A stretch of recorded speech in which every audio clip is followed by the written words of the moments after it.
Hi, Suburb Life here. So today's video I want to talk about my 2020 Subaru Ascent. So I find there's a lot of videos online from professional reviewers that spend some time with these cars, but I don't find it's that much.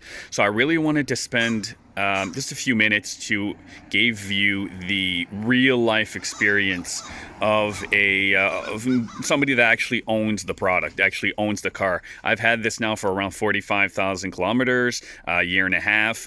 This is my 8th Subaru. I've reviewed cars in the past, but actually through the newspaper. So I really want to give you my real experience of what's actually important, not necessarily all the little stats and numbers and everything. What actually is important for a family, a family experience. So I have two boys, 6 and 4, so they do, have a bunch of stuff to put in the car. They do need some space inside. And of course, for me, I've had, this is my 8th Subaru, so I've had WRXs, I have Legacies, I had Foresters, Outbacks, everything you can imagine. So what is my take on this, the biggest Subaru? Well, we're going to find out in a couple of minutes. So first of all, let's just talk about the outside. Again, this is nothing fancy. It's a typical 7-passenger SUV. They're all the same. They all look very, very similar. Here, this one, the fabrication is fine. But again, this is not that much important for everybody. But just to put it out there, everything is fine on the exterior of the car. There's no there's no red flags or anything like that. This is the base model. It's a convenience package, I think.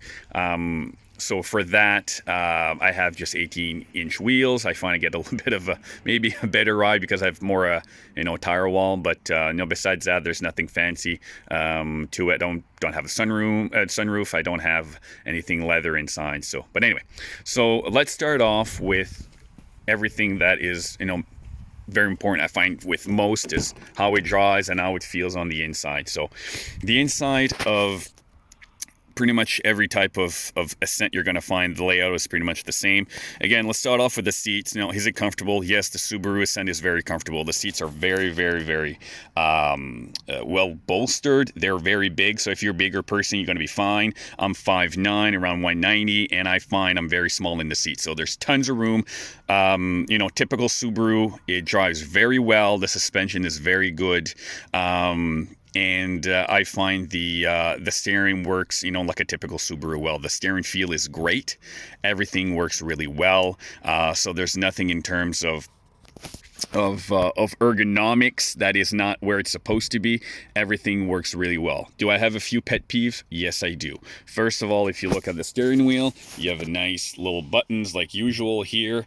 On other Subarus that I had, I used to be able to control my USB functions off of this, so it means that I could find all the music that I wanted and all the folders and artists from my steering wheel. Now I have to look everything in the screen, which is very, very frustrating to me. Because I do a lot of road. I do around 30 to 40,000 kilometers a year, so it's been kind of frustrating for that part.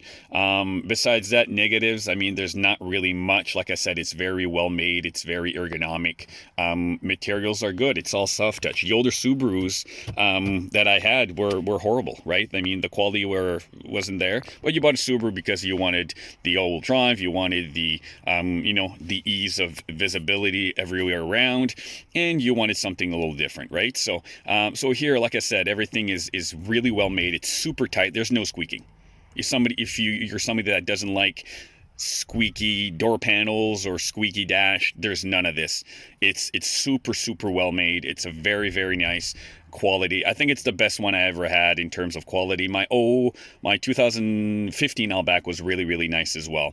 And so again, this is very nice in terms of fit and finish. A little bit of piano black here and there, but it's fine. You just wipe it once in a while and it's going to be great. So gauges are nice and clean. There's nothing to it. And a little bit of, like I said, little fine finishes here, different colors, a little bit of stitching over there, which is fine. And the other thing, a little bit of a pet peeve, is the eyesight system. So the eyesight is a great technology. I find it's an amazing feature to have. The problem is the second it rains a bit, it turns off.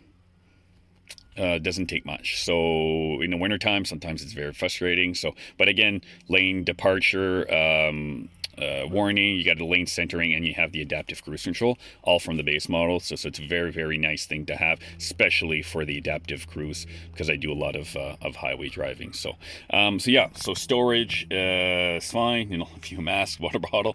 So yeah, everything is there that you would need. You know, there's no fluff, right? So it's pretty well. In terms of gas mileage, I do around 10.5 liters per 100 kilometers. So yeah, so that's the driver's seat. So for the kids, I mean, you buy these because we have kids, right? Most of the time.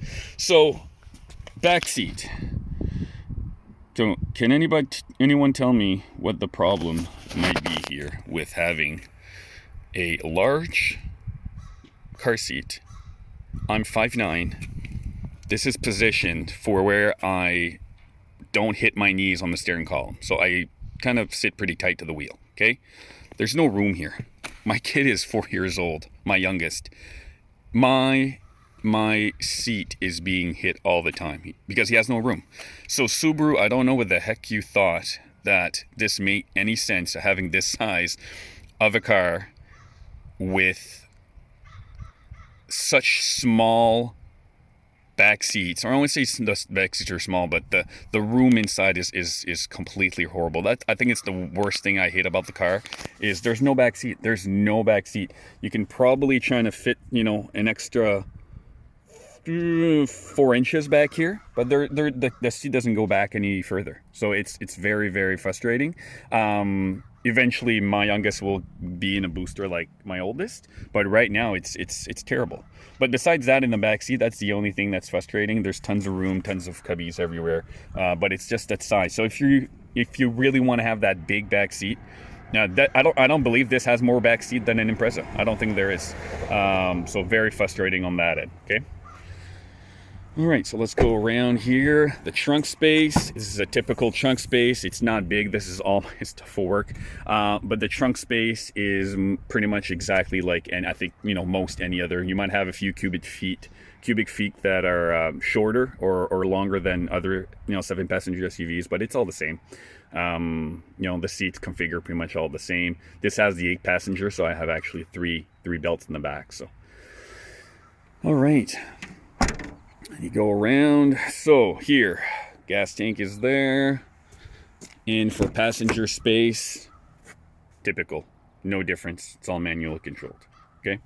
All right. So let's look at the performance, right? I mean, obviously we don't think this is going to be a sports car, but we do want something that's safe and that's going to be working really well for you. So this has the 2.4 turbo engine that, the Outback has and the Legacy has as well on the upper models. The engine, I find, is great. It's a very, very good engine. It's very strong. It has low-end torque. It pulls everywhere. But obviously, it's paired up to a CVT, which just robs everything out of it. Everything, the experience is not where I think it's supposed to be. I just find it disappointing that Subaru couldn't put, an 8-speed, a ZF transmission, a 9-speed, a 10-speed, and charge, $2-3 grand more. I think people would actually pay it. Many find Subaru as a premium, or not a premium brand, but, a little bit more of a higher quality brand anyway. So I find they should have put a regular transmission in this. Like I said, gas mileage won't be affected that much. I do around 10.5. At worst, it will do 11, or even better, right? So performance, everything, it pulls strong. It just, like I said, it's just that droning CVT that's a little bit of a disappointment, but it's not bad. It has simulation in the gears, so if you do hard acceleration, it won't stick to the higher RPM, would actually shift or simulate shifting, which is all right. And then besides that, the worst thing, like I said, it's the braking. The braking with these cars, I've heard that I'm not the only one that has issues. They're very, very weak. I don't know why. I find these brakes should be in an Impreza, not an Ascent.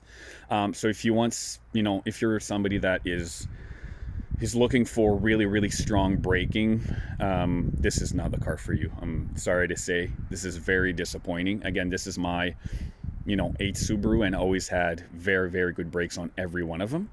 This is just horrible. It grinds. It skips. The braking power is terrible. I already changed my front brakes at 10,000 kilometers. They were glazed over. They even had to send the brakes off to the head office to evaluate what was going on, because there was something very strange about the whole thing. So again, the car is very, very good. I find for what you pay for. I mean, these things retail for, with MSRP plus PDI, shipping, everything, it's around like 38 grand. I mean, you can't, I don't think you can do better with with a strong turbo engine, good gas mileage, fit and finish is great. Again, I haven't even talked about the all-wheel drive system. That's why I keep buying Subarus, because I find the all-wheel drive is so good, with the resale value is top notch. So again, if you have any questions about it, give me send me a message on the link below, and I'll try to help you out choose the right car. But again, this is a great family car for what it is. It's not perfect, but it's what it is. So if you have any questions, yeah, send me a quick message, and I'll help you out. Thanks again for watching, and we'll see you in the next video.